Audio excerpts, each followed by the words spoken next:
Welcome to She Been Ready, the podcast. She Been Ready is a conversation, a declaration, and a clarification that Black women have always led. On this podcast, I, Dr. Wendy Williams, educator, psychologist, leader, and auntie, will be joined by Black women who lead and those who have been led well by them. So, you don't have to get ready when you stay ready, and you can trust in the leadership of a Black woman because she been ready. All right, so welcome to She Been Ready, the podcast. I'm your host, Dr. Wendy Williams, and I'm so very excited. And I know I always say it, but I really am at this time to have my dear colleague and sister friend, Dr. Maryam Jernigan-Noesi. Dr. Maryam, as we'll call her, I'll just say is just such a straight shooter. And one of the reasons why I appreciate her and her friendship and her sisterhood is because we don't have time for the artifice. And so, and we're able to do that, but in ways that are knowing and supportive and really push our work forward. And that is something that Dr. Maryam does. So welcome, Maryam, to She Been Ready, the podcast. Oh, I'm very excited to be here. I've been listening. Oh, you have? Oh, that's so good. I didn't realize. Good. Yeah, so honored to be able to be here with you. Yeah. So this episode is in our second season.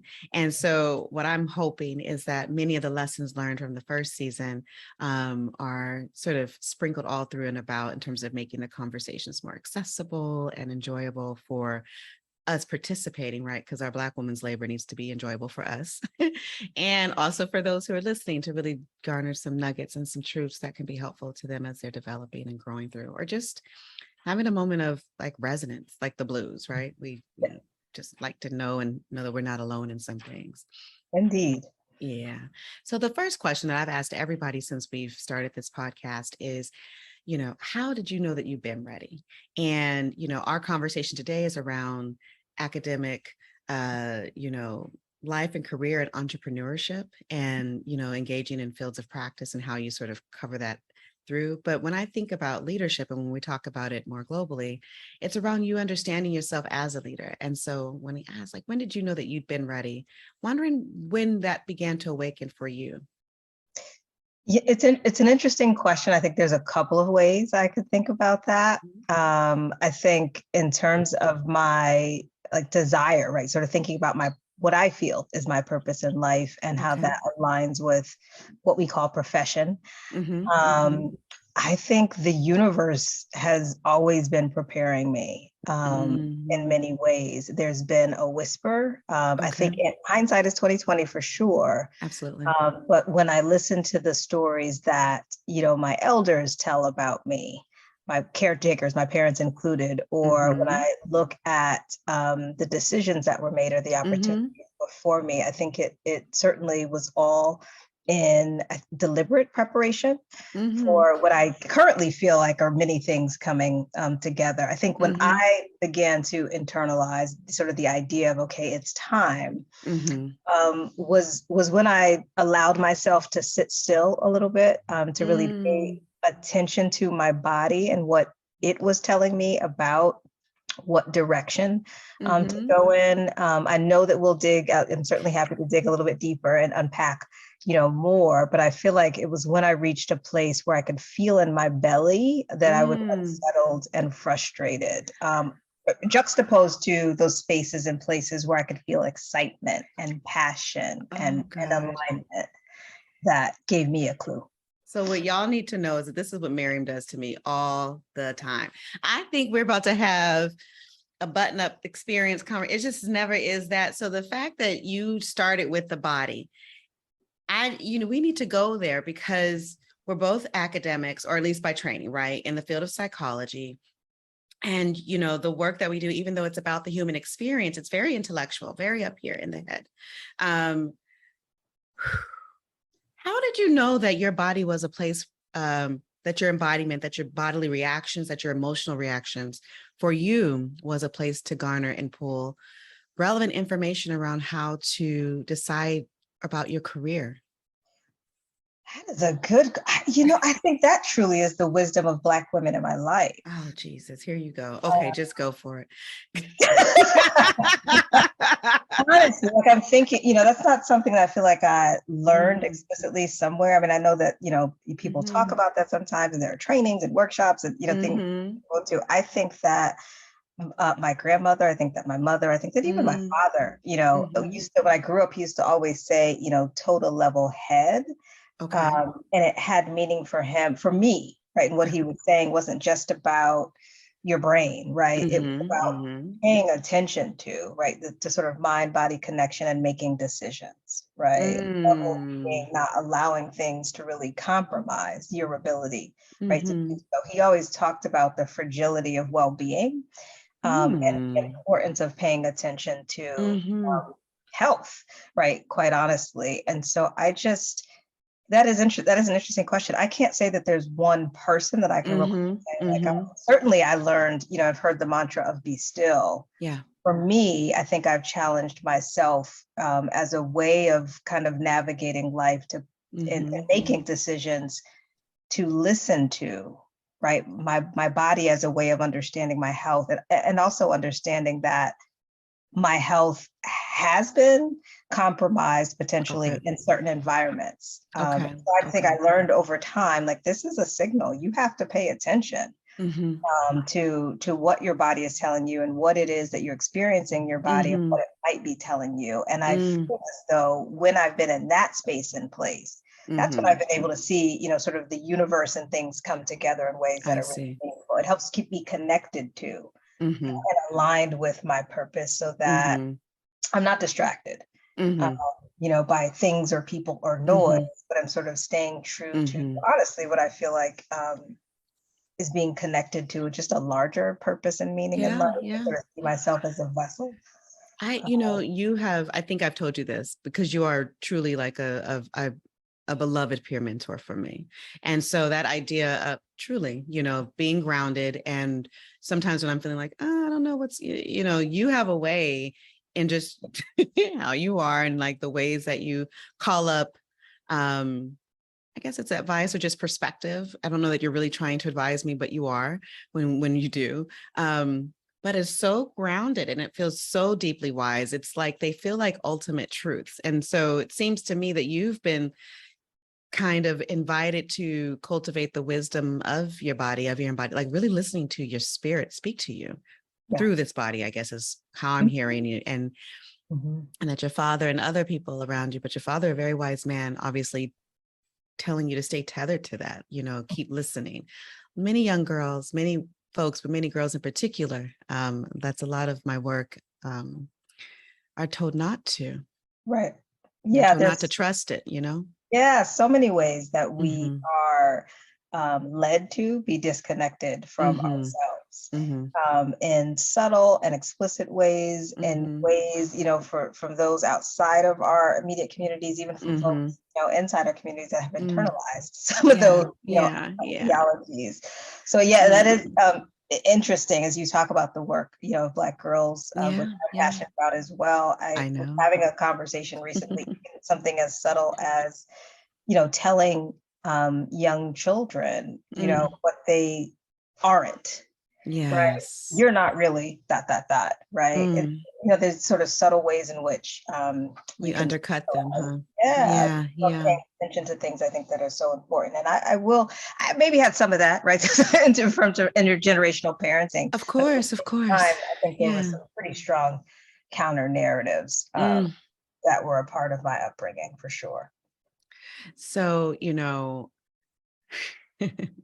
I often think about the tenure track academic position. It has been coveted. I'm the first in my family to go to college, to get a graduate degree, to do all the things, So when you think about financial and employment stability and just having a sense of like the good job, I think of the tenure track position as sort of like the equivalent of what some of our family members, especially in the Black community, have seen as those good, stable jobs, whether it's the Pullman porters, whether it's the job at the post office. And I know that our infrastructure nationally is undercut in such ways that those positions aren't what they used to be, but they were really the backbone of our middle class pathway for many of our families and for our communities.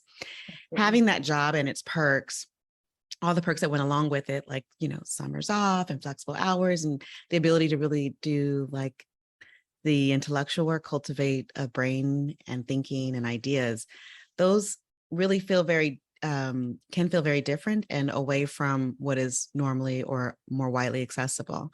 It's a different type of work, and a different type of work that Black people and particularly Black women are permitted to do. What drew you to an academic career for you? Why were you drawn? You talked about yourself as a little girl. Was it back then? What happened? What was going on for you? How did you decide, I want to be a professor, I want to be a psychologist, I want to do this? Yeah, that's what's interesting. I didn't. That's the interesting part of my narrative. Psychology, right. Yes. Yeah. Okay. My first introduction, if I go way back, when I reference sort of what my elders, when I listen to the stories of my elders, my parents tell the story of me being really young, and I mean elementary school age young, and saying, that I wanted to work with people to help them. And I wanted to, and I will preface this by saying my father is a Vietnam veteran, which I've shared on other spaces. And so I grew up in a community, right, of other veterans, and sort of seeing him at vet centers and knowing that he was going to like groups with older men. I didn't have an understanding, right, of war. I didn't have an understanding of why they were meeting at the vet center. I knew that they were going to help each other. I witnessed, along with some of the other children, right, in that community, trips to like the Vietnam Veterans Memorial in Washington, D.C. And I can remember myself and one of my really good friends, whose father is also a Vietnam veteran, watching and what we called then like these older, grown men really break down at this monument. And we're just sort of playing, sort of running around, but noticing this, again, young. And I think I can recall at some point, naive, right, sort of saying, well, I'd like to be able to help people too. But I think if you help them when they're younger, maybe they don't have to get this old, right? And then too much in pain. I didn't know anything about war, right? And right. But you're just drawing your conclusions, doing your math. That was my first, I think, interest in sort of thinking about like prevention, what we call prevention, right, in kids. So I think in those moments, again, elementary school, middle school, it was kind of like, okay, I want to work with kids to help them, because if you can, help folks earlier on in life, then perhaps when they grow up, whatever that is. I didn't have the language of psychology. I developed that, right, sort of middle school, high school. So I graduated from high school knowing that I wanted to major in psychology, knowing that if I wanted to help people in psychology, I had to do more than an undergraduate degree. That was clear for me, based on just learning and research, et cetera. And so for me, it was more about the direct service that I was invested in. I think my matriculation through graduate school afforded me wonderful opportunities with Black psychologists in various fields that introduced me to research, right? And the idea of conducting research, being a researcher and writing. And I was still, right, more focused on direct service. It was, I think, through my PhD program at Boston College that you're prepared, to do the clinical work. You're also prepared to teach, right? I had to teach, right? Serve as an instructor at the graduate level and to conduct research. And so I saw the degree as a way to ensure that I can engage in activities, right? In my field, and a variety of activities. I am not a person that likes to do one thing. Right. Even though I wanted to do direct service, care. I couldn't see myself at some point having, actually gone through the experience of doing that full time. And at some, I think that I heard my mentors say like, oh, you need to be in academia. Like you do the research. It was enjoyable for me. I truly enjoyed research. I found that I loved teaching. I won teaching awards, right, as a graduate student. Wow. It came easy. And it's interesting. And I remember being in grad school, and my maternal grandfather's, just sort of adopted this nickname of me. He would call me Miss School Teacher. He had called me as a young child, because when we would play, I guess I was the one that would play teacher. And I'd always say, like, Grandpa, I'm in school to be a psychologist. Like, what do you, Grandpa? No. Grandpa was wise, I think, in some ways, because he saw you. He saw you. Yeah. It was enjoyable, and it was like I said, it came easy. I'll put in air quotes in terms of just the comfort. Obviously, I had to develop skills in it, but nevertheless, that was something that I felt like was, oh, this feels important. And tell me about the air quotes and easy. Yes, I did my air quotes and easy. I think there's a part of me that I don't know. I'm gonna say I feel guilty about it because it's there's work that goes into it, so it's not easy necessarily. I think from the perspective of the work that goes into it, but it's not as challenging as I've heard it described by other folks. I see. You know what I mean? So my ability to take in information and translate that information and to deliver that information, the feedback that I've received is that it's done well. And for me, I don't know that I'm working as hard, right? As other people may be working to do that. Yeah. And maybe that's what your grandfather saw in you, that you had this translational ability that, came quite easily. You probably didn't even notice you were doing it when you were a child. Right. Yeah. So what's interesting for me is, as a Black woman, the areas that I was interested in, like research, for example, posed many more barriers than, and I can't say that I initially thought. They just posed many more barriers, especially because I was interested in doing research, with Black youth, children, girls, et cetera, and the publishing and the grant writing of all of that. And so I just think I always say that academia fell into my lap, if I'm being honest. I was going in my mind, right, sort of going in one direction, looking at, certainly more research positions and also being in practice. And initially, again, through the encouragement of some of my Black women mentors, it was like, the academy needs you, right? Think about this. I remember seeking out academic positions. I applied, for some. I received the interviews. I didn't, get the final offer for some of those. I remember being disappointed. And then it was when I stopped pursuing that path, interestingly enough, that opportunities did present themselves to me. So when I opened my first private practice in the state of Connecticut, and was working as an assistant clinical professor in a academic medical setting and conducting research, when I interviewed for my private practice, someone just sort of passed along my CV and said, "Hey, will you just come and do a talk on, critiquing the DSM? I can do that all day long." I critique the DSM every day. I woke up like that. So I did that and was offered a tenure track position. I'll be honest, versus the times when I truly applied, right? The whole process and all of that. And that there were some powerful moments there that we can unpack as well, in terms of that experience of somebody just passed along. I think we have to. I think, I thought you were going to say something else. I think we need to unpack spirit. Yeah, because what you're saying something really interesting that I know that for folks who would be particularly interested in this conversation with you, you're very accomplished. You're very you're highly achieved, right? And there's something about the striving and the fighting for opportunities that you're saying, and that you're elevating around how we orient ourselves to that. That when you were working really hard and working toward different types of opportunities that you thought were meant for you, you weren't getting the sort of entree that you were hoping for, right? But when you sat back and you started to lean into where there was ease, not easy, but roads and path, there was some grounded pathway for you in other directions in your private practice, when you're invited to speak and people want to hear some of the things you have to say, then you're being offered things. Tell us about letting go. Telling us, what does it mean? How do tell us about what that has been like for you. It's not easy, I know. It's not easy, but I think it goes back to, where we started, as you were talking about sort of other people's ideas of what a good job is, or what my career as a psychologist looks like, even from folks that you value and love. That's true. Again, having mentor, I remember feeling so much angst, even recently, because for folks of color in academia, to your point, it's like, you've published this, we need you, right? The students need you in academia. And I would always say, like, I don't know that I want to do that full time, especially, tenure track. I understand the benefits. I love the collaboration and the resources that academia can sometimes afford us to be able to move forward our agendas, but I wasn't sure. I had to let go of even sort of the notion that I would disappoint them. Okay. Right. As my mentors and my people, if I didn't show up in academia, right. stay there.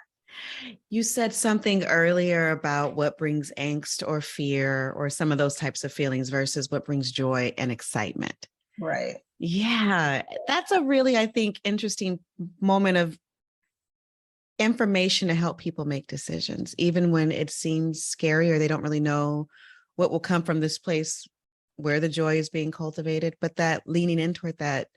What would you say is advice for trusting that?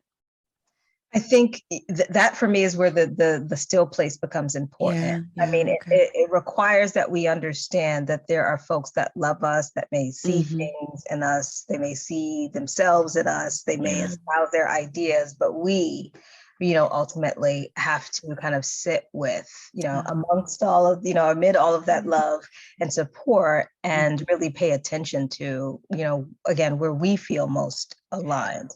And redefine, I think, in some of those ways, which is what I almost found myself doing with some of my mentors is, sort of helping them understand. I'm still utilizing, the gifts and the skills that I have gained or that I even used in academia, but in different ways that feel much more meaningful to me and to my work, and have, I think, a different and bigger impact. And that was, I think initially it was like, to your point, but this is what it looks like, for other people. Yeah. And I had to really let go and say to myself, it's okay that other people don't get it. And I'm this is so big, because when you said this other thing, and I think we have to lift it up because we are Black women, and this idea of accountability to our elders, to people who love us, who are providing and who have provided in some ways a pathway for us, our feeling of fidelity to that, but also to our people. Yeah. And so our elders, your ancestors, your mentors were advising you in a particular way, because that is what, from their experience, they knew were some of the needs and what could work. They know how to make that work. Right. And here you are, this new being with new capabilities and possibilities that may see a vision forward and a future forward. How, if at all, did you grapple with and reconcile with feeling like perhaps you might be turning your back? It sounds like you said, I need to explain to them what I see, but I can imagine there might have been feelings of, am I being individualistic? Am I turning my back on my community when they're asking me to be and to show up in a particular way, and I'm feeling something different? Does any of that resonate for you in terms of individualism versus collectivism, and also thinking about your role and accountabilities to the Black community as it was sort of presented to you through mentors and community? I think what resonated most for me was just the notion of letting down or closing down opportunities to bring other folks through the door, specifically students. Okay. So when all the academic institutions I'm a part of, Black students show up, right? They all, who's the, word gets around, right? Listen, you can't even shut that door to do a little email, let alone write a book chapter, because everybody's, she's here. Yes. And you see that, I would see, my last institution, I had the door open, and I would just see young Black women, right, who would walk by and look in and look in, and you could hear them whispering. It was like, I was just like, oh, but a unicorn. So I think for me, it was the idea that if I'm not here, what will happen? Then who? And because I know, right, I know those stories. I certainly have been in environments where, even in another department, right, it's been a faculty of color.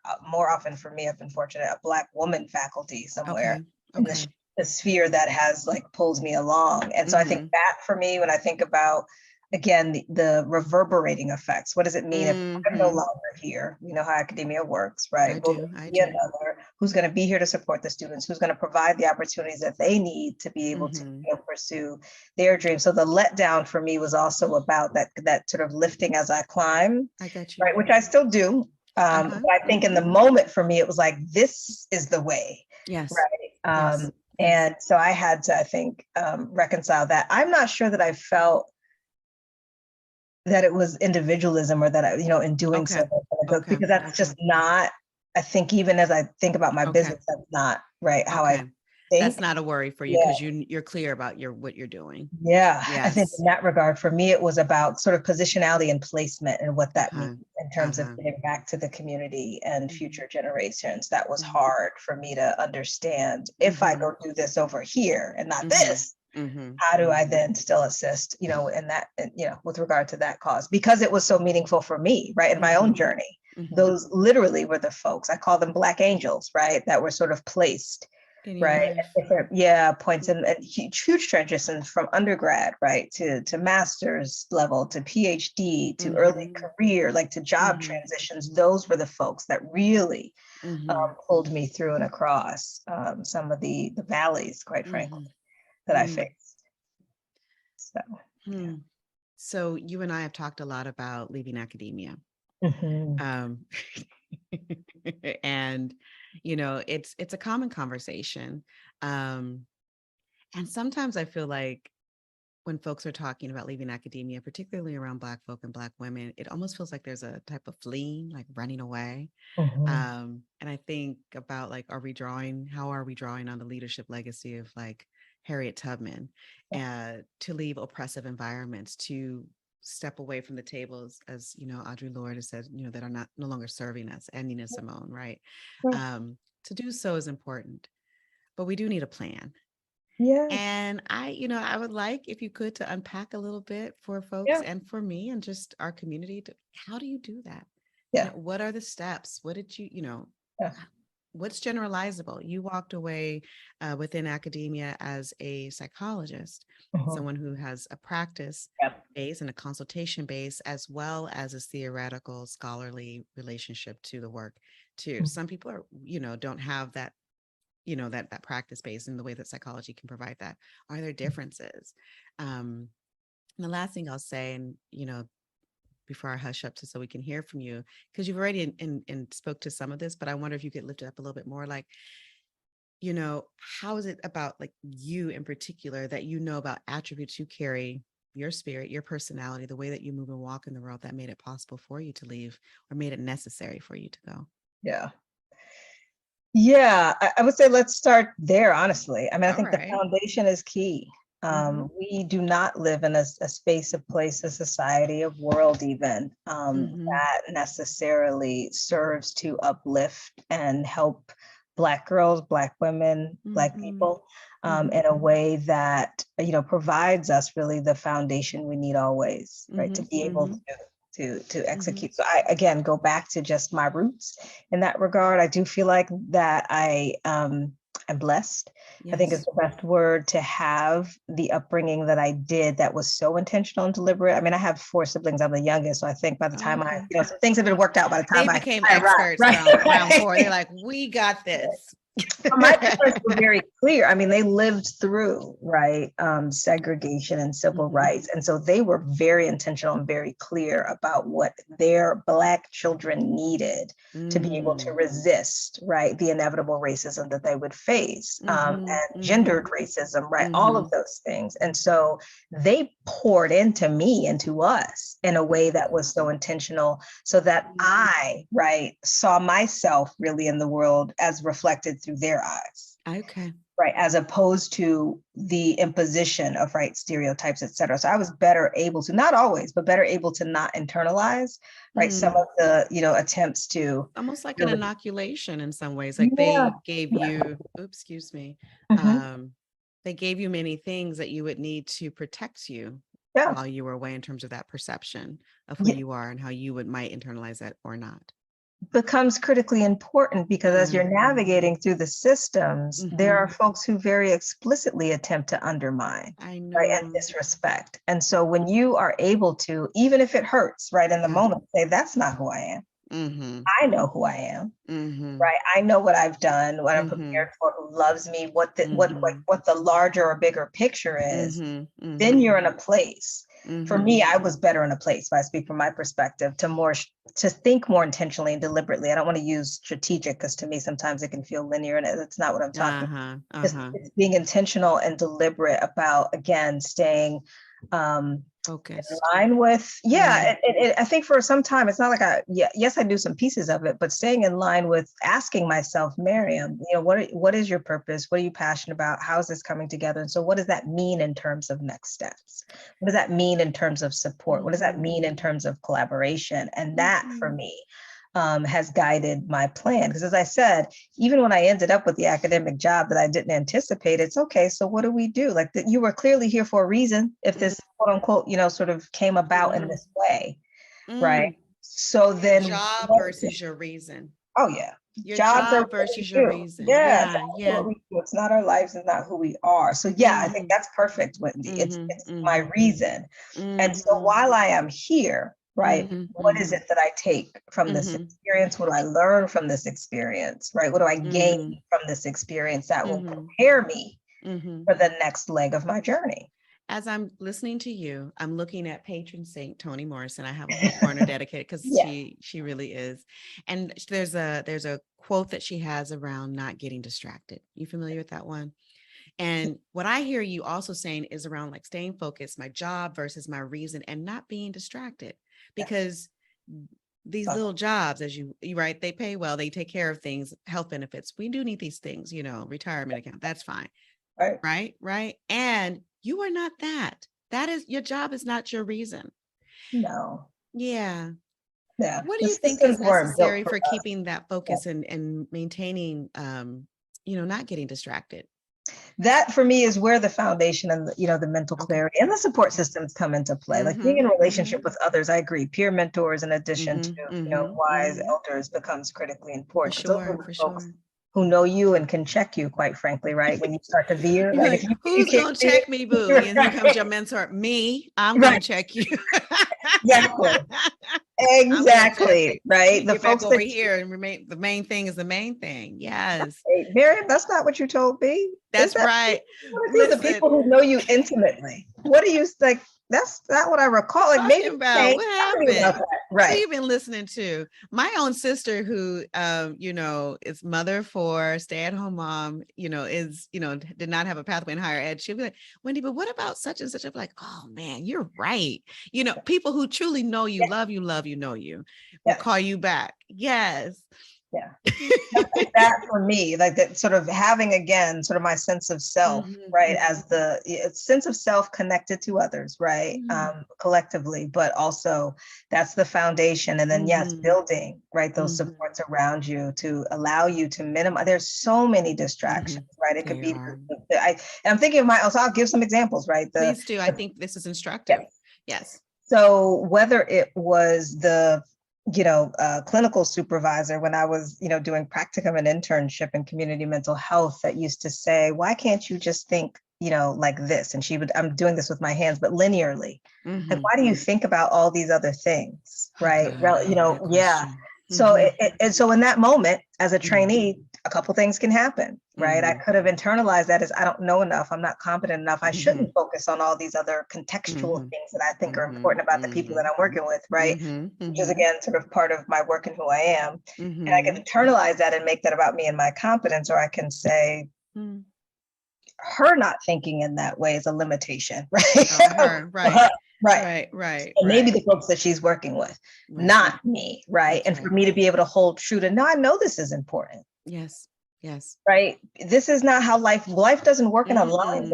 We can't focus on one aspect of an individual and proclaim to be able to assist them, right, in life.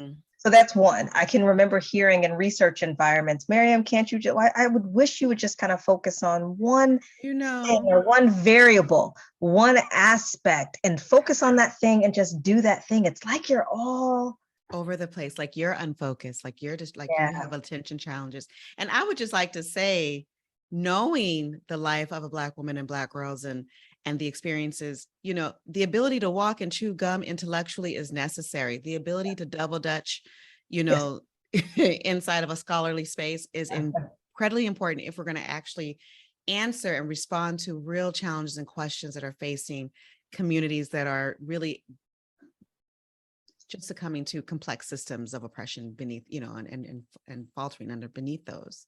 So of course we have to ask multidimensional questions. And of course, those are the exact same questions that white supremacy would have us not ask. Exactly. Uh-huh. Mhm. I didn't mention this explicitly, but I should because of what you just Mm. said. Gosh, I'm That bristling. I'm trying to calm down. I'm getting upset for you. I'm thinking about, another big piece of my foundation was, as an undergraduate psychology Mhm. major, I attended an HBCU. I had a Oh, course in Black psychology. My Black wow. psychology paper was on white supremacy. The course Mm. that I learned and Mhm. internalized were about understanding white supremacy. Yes. And understanding, right, that if you don't know it and understand it, everything else will only confuse you. And so that Mhm. allows for more of a buffer, as we talked about, sort of built on that foundation, Mhm. reinforced, Mhm. right, the Mhm. foundation, so that as I'm hearing these Okay. comments along my career trajectory, I'm, less able to, and they hurt in the moment. You sort of stop for a moment, but then, my ability to not internalize those, to maybe Mhm. turn to other supports and to myself and say, no,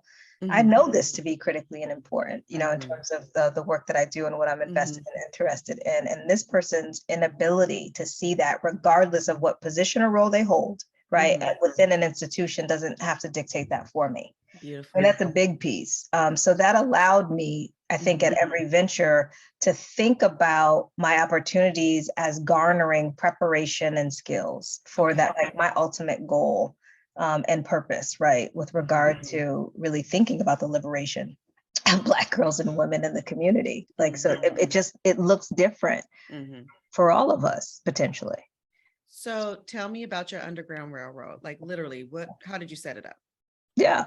So leaving Fisk University, which is where I Mhm. attended, had a wonderful mentor, Dr. Raymond Winbush, who actually Okay. arrived at Fisk midway through my matriculation. And he, I said, I knew coming into Fisk that I wanted to go to grad school. I'm Mhm. not sure that I don't know how to do it. I didn't have a blueprint. I'm like you, buddy. I didn't have a blueprint. Mhm. And so having Dr. Winbush call me into his, office on a Saturday morning and sit down and like walk me through it, and to Mhm. speak very frankly and explicitly about Mhm. next steps, to Mhm. inform me about looking for graduate schools Okay. that pay for me to go, That's right? right. So the That's right. tuition remission, he's like, did you know that that's okay? That's a thing, because finances, right, are very real reality. How do I do Very this?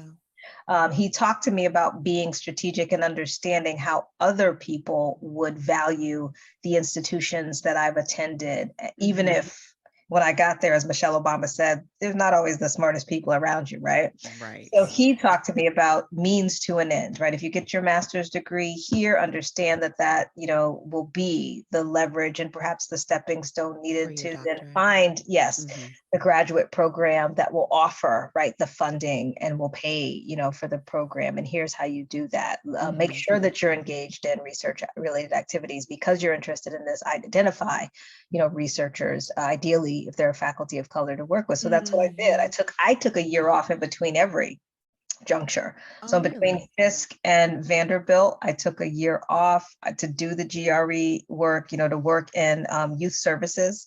So I Mhm. went back home. I knew that would be a quick year. By October, you're taking the GRE and you're applying. And so that Mhm. year was very intentional for me, and focused so that I could study, take the courses I needed to, apply to programs, which I did. Returned back to Nashville for 2 years, for their master's in counseling program. Mhm. And also said to myself, you know what, that year in between was very helpful. I don't know that Mhm. I can apply for PhD programs while I'm finishing this program. I don't want to. Mhm. So let me finish this program, Mhm. Mhm. and spend a year. I knew that a PhD program, as I had learned, right, by doing research, Mhm. was 5 to 6 years, even with a master's back then, because when I entered into doc programs, the majority of programs still required a The master's master's, degree. mine did too. So I said, let me take this year. And I worked, right, Mhm. as a counselor for youth in a school setting. Same thing, Mm. quick year. Retaking, right, Mhm. GREs and applying. I had folders, right, sort of after work, I had folders of programs I would apply to, and kind of looking very intentionally. If I'm going to spend 5 years, who's in the program? Who am I working with? Where are the faculty that are actually doing the work that they're writing about? So you studied the programs. I did. I have I manila folders with printouts. I know you did. I'm listening to him like, gosh, we're like kindred spirits. But that idea of the wisdom of the year in between, I wish I would have known that That's beautiful. I'm hoping that people really are taking up what you're sharing. I think it's important because I've certainly worked with undergraduate students who feel like the year off is somehow a failure, or I take know, or feel like you just got to go really fast because that's what, capitalism tells us about our time and our age and our, Yes. how sparkly and shiny will be for how long. Yes, when in fact there were wonderful, my ability to work in youth services further helped me define, right, my desire to work with youth, to have a better understanding of communities and the types of concerns, right, faced by communities that informed, my passion, my letter, my statement of purpose getting into graduate school and the research that I then engaged. Same thing, I think the year that I spent between the master's and the PhD working in schools, right, that was seen, right, favorably, because this is a person who has spent some time, really has a clear understanding of what they're getting into. No one truly does, but sort of has an idea of that they're committed to at least this process and has some valuable work experience and maturity. So yes, I spend a lot of time saying to my mentees, allow your next experience to inform. Right? Because you may sort of enter into a work experience, an internship, whatever it is, and decide, actually, this isn't it, right? We think we know. So allow that to inform your Give next yourself some time to even learn who you are in this.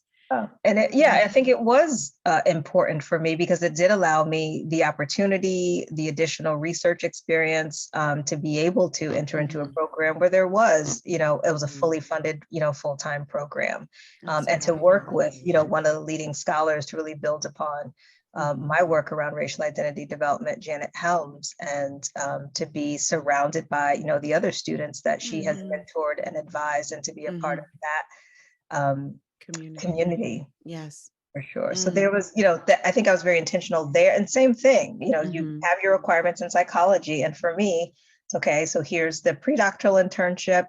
I knew that given the program I was in, I wanted to get licensed. I thought about academia as a possibility. I knew I had multiple opportunities, right? I could go in different directions. And so for me, it was, let's get the clinical hours, so that I can have those and bank those whenever I decide to get licensed. If I, when I go into private practice or some form of practice. But literally, it was the clinical postdoc that had a research component that led me to do another 3-year postdoc. And I actively, in all of those, sought out scholars of color, right, as mentors, in addition to maybe those that were mandated or that were given to me, right, as supervisors, et cetera. And those experiences provided additional fellowship opportunities. And I didn't see them, to your point, as jobs. It was, these are skills and knowledge and experience that I'm gaining that's mine. Relationships, absolutely. Yes. Remain in a relationship with all of the folks. Right? And that's so necessary. Yeah. Oh gosh. So you have a private practice, you have a consultation firm, you've written a children's book, which I purchased a few of them for different babies because there were very few conversations happening directly with children and with children of color around how they were grappling with the pandemic. And that's what you and your co-author had did. I wonder how you feel your work that you've done outside of academia, in academic settings, how that has affected or has been affected by your freedom to work external to institutions. What is that relationship like? How is your work external to institutions affected and has supported your academic work, but also doing so within institutions, provide how that freedom has shaped your moving on and beyond? Interestingly enough, working within institutions helped me really solidify the notion that I am not meant to work within institutions. It gave me the insight, right, and experience. You're like, it helped. I'm not feeling that joyful feeling that I'm supposed to be feeling to be moving on. And also, it sort of helps you very much so observe how systems function and how slow, right, they can be, and what the barriers to change are. And those are all the things that I, as an external consultant, right, utilize in the work that I do with organizations, institutions of education now. So I think it was important, right, because I have the lived experience. I do a lot of consulting in higher education and even pre-K through 12 spaces. I've worked in those spaces. I've worked with the positions, within spaces. Yes, And so I know how they function, sort of generally speaking, can speak to some of the barriers to change. I can also speak to what needs to change, right? Yes, yes. But I do think working and again, just having the experiences, what I hear from my clients now is most valuable, because they're not just working with someone who's coming in trying to figure out or doesn't have, sort of the language and understanding of what it is they may be attempting to navigate, especially for those folks that are seeking our services with regard to, disrupting systems and creating more, equitable spaces. So I think that's what's been most powerful about working within systems is understanding, having that sort of knowledge, experience, and understanding, and allowing me to know that I actually enjoy going in and disrupting, right? Yeah. And being able to. Like, okay, I told you what I told you. You do what you do. Here's Yeah, the being able, water. yes, and also to choose. I'm very fortunate. I understand that.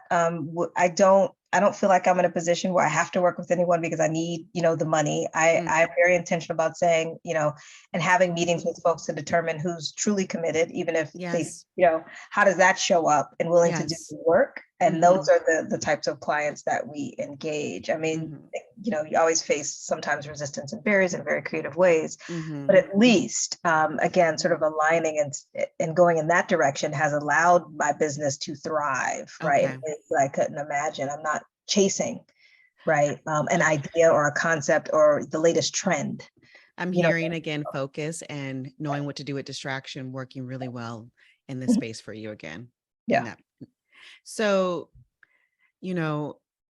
I'm wondering what you see as this is a podcast and a conversation about Black women's leadership. And I'm wondering what you are seeing as the relationship between leadership and entrepreneurship. I think entrepreneurship in particular requires, right, sort of the skills and, thoughts, around what it means to be a leader. I certainly, as an entrepreneur, don't work alone. It's not my preference to work alone. And there is a way, right, that the folks that work with me are looking to me to sort of lead the work that we engage, the work that we partner on. I absolutely see my position as an entrepreneur as a pathway and avenue for others. So as I said, whereas previously I worried if I leave academia, what's going to happen?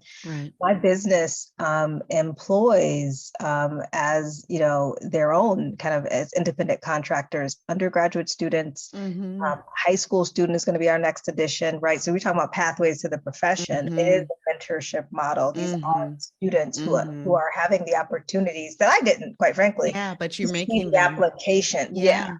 I hear what you're doing. In some ways, you are systematizing and, creating the structures that happened purely through relationship, formally and informally for you. You're formalizing it into, yeah, I love it. This is the definition of building your own table when systems. This is it. Look at your table. I got tired. I got tired of trying to fight folks, right? What it feels like to understand it's the invisibility and the hypervisibility of the Black, woman in academia. Yes. Become visible when it can be convenient or exploited at times, to the benefit of the institution, and other times as if no one knows you're there. So trying to convince people of the, the importance and beg something you feel like you're sort of begging people to understand the importance so that you can get the funding that you need to be in the community, and then the institution doesn't even value your community based. You get really tired, right? And so for me, what I've appreciated about being an entrepreneur and a leader, and I say this to my team when we come together, here's what this is the long-term impact, right, of the very intentional decisions we make about the types of contracts that we engage. Here's where I feel like the impact can go beyond, right? I've done the time. I feel like I've done the teaching. I have, those experiences. I value them. The impact for me, I would like to be greater. And I think we're able to do that now because I'm in a different position and I am able to position myself and my team, right, in ways where we are aligned and committed to the work and but can begin to define then how we engage, what we engage, and what the potential outcome will be. So I think entrepreneurs are absolute leaders, whether you're sort of thinking about yourself, right, as a solopreneur for some folks. But for me, being an entrepreneur was an opportunity to create that community, to build that community, to build the table. Everybody, right, has a place in a space, learns their value, their worth, compensated for their time. It is what organizations are currently espousing, right? That's what they want to do in terms of doing it. Yeah, live and it. That feels like liberation to me. It feels like liberation to me in this moment. And I love that we're able to talk about it and describe it out loud. Okay, so we're almost finished with our time. Can you believe it? I cannot. One element of all the conversations that we have with any of our guests who come on She Been Ready is to think about the Black women early on in their careers who are listening, and or the adults and allies who are raising Black girls and supporting Black women. So if you were to speak to your younger self or into that space, imagining your mentees, I'm saying you're probably going to just repeat what you say to your mentees. That's fine too. What advice or words of wisdom would you impart to them about, getting ready, staying ready, being ready, knowing that they've been ready?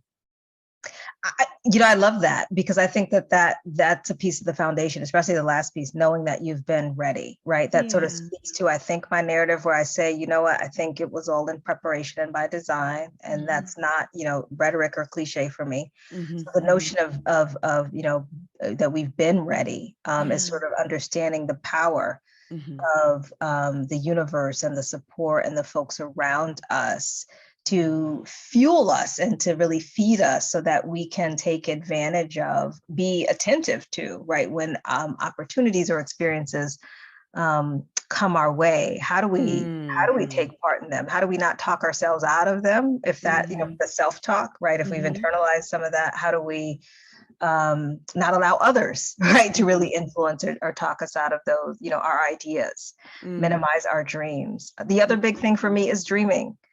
Are we we're so busy and sometimes distracted by the noise, white noise, and I mean that in many ways. There's actually a play called White Noise. I'll send you a link. It's great, but it's yes, go ahead. Yeah, some of the noise that comes, we need to sort of block out in the service, turn down the volume on that. Yeah, of being able to stay connected to ourselves, and also recognizing that sometimes that noise comes from people that we love and that love us. So how do we stay connected to ourselves, which is something we talked about today, so that we can dream and just the power. I think you and I have talked about this, the power of manifestation. You allow yourself to sit and to, just write down. That's what I tell my mentees. I have a notebook that I carry around with me that says, make your mark, I think is what it is. Okay. And so I just write, I have pages where I write ideas that come to me, and every few months I'll look back and you'd be amazed at the connection you've made happen. Yeah, or the reflections, and you can begin to see the pieces of the puzzle come together. So make time to dream. Right. Understand, right, the importance of, those around you, but also how are we also continuing to cultivate experiences for others while doing so, right? Not in ways that necessarily have to compromise us, but not doing it alone, right? Not believing or adopting this idea of individualism relative to our goals. Yeah.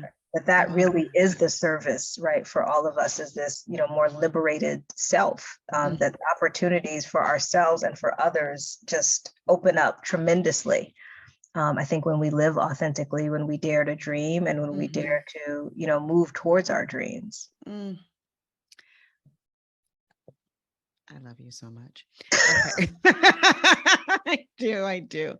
Last question I have. What are you up to? What are you doing? What feels reasonable to share now? What are you manifesting or calling into existence that we should be looking out for and should be getting some excitement, generating some excitement around?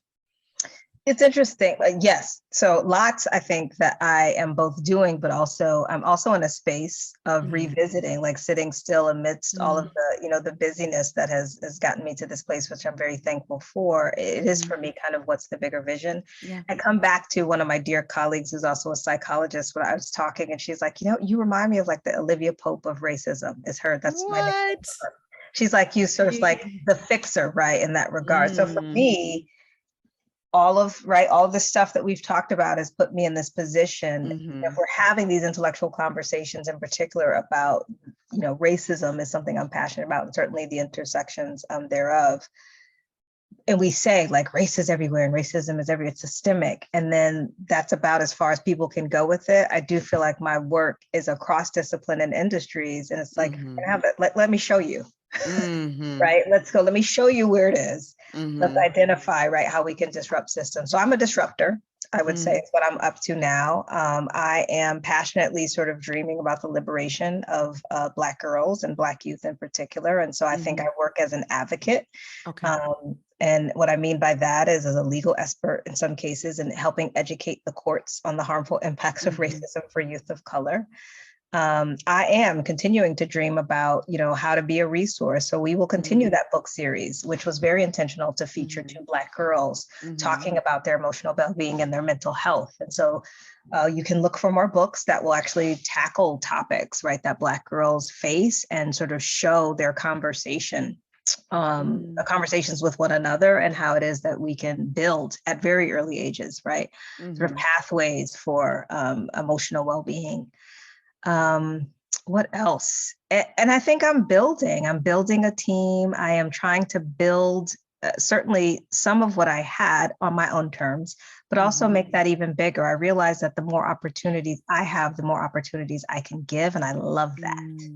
Oh, right. I love being able to create a different space. And that is what I hear from my current mentees as well, is like, we can see, right, this field that we love, but we know that there are different opportunities and ways to be a psychologist, to engage in the work that is meaningful, that is impactful, and that is directly connected to people, right, and humanity. Gosh, I love this so much. And I feel like you are an embodiment and a realization of what Black psychologists in 1968, when ABPSI split off and became the Association of Black Psychologists, because Black psychology and the needs of Black communities were not being met, and the American Psychological Association were imagining that we would begin to use the field for our community and for our good. Yeah. I want to thank you so, so much for your time today. I know how busy you are, and I really appreciate what you've been willing to share with us and our community here. Thank you. No, I thank you. I rarely have the opportunity to sit and actually talk about it. So I've appreciated just the reflection and the conversation. Awesome. Thank you so much, Maryam. Absolutely.